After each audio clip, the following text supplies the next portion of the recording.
My name is Mirtha Ramos, and I'm the Chief of Police of the DeKalb County Police Department. Today, unfortunately, we arrested two of our own. We arrested Officer McClinton and Officer Anderson, 9-year veterans of the DeKalb County Police Department. And tell me why. Why were they arrested? We had an employee a few months ago who was in a car accident, and he received a phone call from someone asking him information, asking had he been to a chiropractor, and just different type of questions. Him being a law enforcement officer, he responded with questions of his own. And the other caller on the other end got nervous and hung up on him. So it kind of, had him a little curious, and he brought that information to the Criminal Investigations Division, and they initiated an investigation to see if there was any wrongdoing. And that led us to, unfortunately, two officers that were collecting information and selling it for profit. So tell me about how that works, because we were talking about it when we were downstairs, and we're like, so who are these people that they're selling it to, and what do they do with that information? At this point, we're just speculating, but it's just people that need the information so they can solicit them for legal and medical services. So who they give the information to, we don't know at this time. It's still under investigation, but that's how they make their money. And who was the one, because I saw that one other officer was also charged with bribery. Yes. Who was that, and what was the bribery about? That was Officer McClinton. And when you accept bribery, you can be charged with bribery. Okay, so to be clear, it's just those two police officers, and McClinton was the one that was charged additionally with bribery? Yes, ma'am. Okay, gotcha. I mean, when something like this happens to your own department, how does it make you feel as chief? Like, and what will you be doing coming forward after Well, this? I'm very disappointed. I'm disappointed because anytime any officer, whether it's our department or any other officer, does something to violate the trust of the community, it impacts us all. So what we're going to continue to do is we're going to continue to investigate this case. We're going to come up with the information that we need. And if there's anything else that we need to do to make sure that there's no one else involved, we will do that. But we will take swift action. I want everybody to know that the DeKalb County Police Department will not tolerate official conduct, and we just won't tolerate it. We'll take swift action if needed. And you have? And we have, and we will continue to do so. What's your message to the community? It's along those lines, but to the community too, that feel like,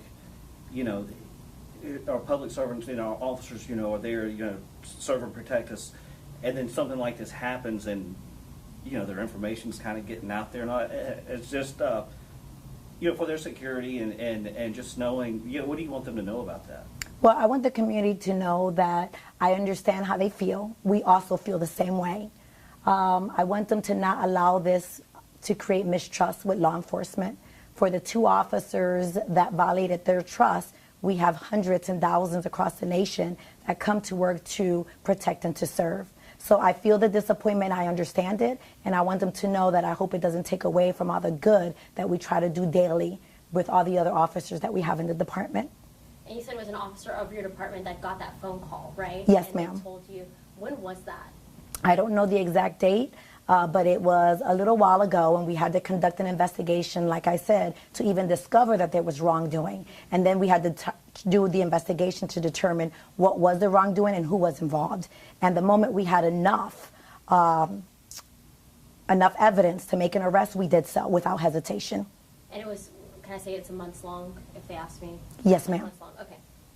And then I know both officers currently are placed on administrative leave with pay pending appropriate disciplinary action. Can you talk to me about that? Well,